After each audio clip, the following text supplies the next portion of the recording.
भारतीय उपमहाद्वीप पर मानवता की कहानी वाकई बहुत रोमांचक है। चलिए इसी सफर को समझते हैं।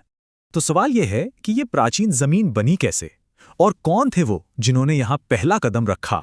करोड़ों साल पहले आज का भारत एक अकेला द्वीप था।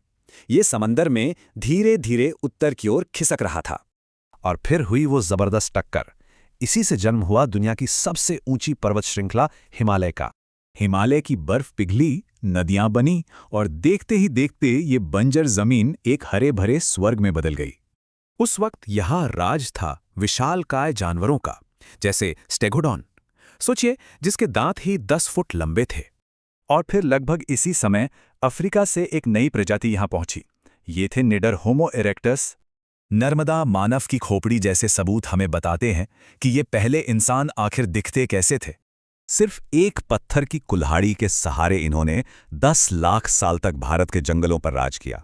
लेकिन हजारों मील दूर इंडोनेशिया के एक द्वीप के नीचे एक बहुत बड़ा खतरा पनप रहा था।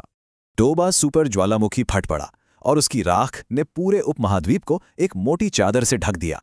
इस ज्वालामुखी सर्दी ने सब कुछ बदल दिया और शक्तिशाली होमो इरेक्टस इसके आगे टिक नहीं पाए।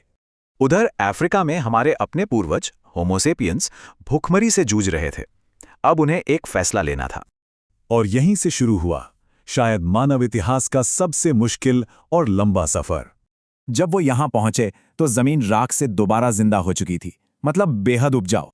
पर इस नए भारत में चुनौतियां भी नई थी। यहाँ के जानवर तेज थे, इसलिए शिकार का तरीका भी नया चाहिए था।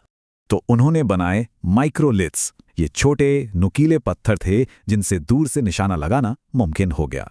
वो समझ गए थे कि अकेले कोई नहीं बचेगा, इसलिए उन्होंने सीखा मिल बांट कर रहना, शिकार भी और जिंदगी भी। ये पत्थर के घर उन्हें शिकारियों और खराब मौसम दोनों से बचाते थे। ये इंसान का पहला किला था। और यहीं पहली बार इंसानों ने सिर्फ जीने के बारे में नहीं, बल्कि अपनी पहचान के बारे में भी सोचना शुरू किया। फिर आया एक ऐसा मोड़ जिसने सब कुछ बदल दिया। इंसानों ने सीखा कि खाना सिर्फ शिकार से नहीं, उगाकर भी मिल सकता है। तो अब शिकारी किसान बन गया और खानाबदोश जिंदगी खत्म हुई। अब गांव बसने लगे।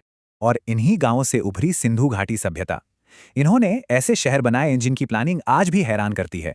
पत्थर के औजारों से लेकर स्मार्ट शहरों तक का ये सफर ही हमारी सभ्यता की नींव है। पर जमीन के नीचे अभी और कितने राज दफन हैं।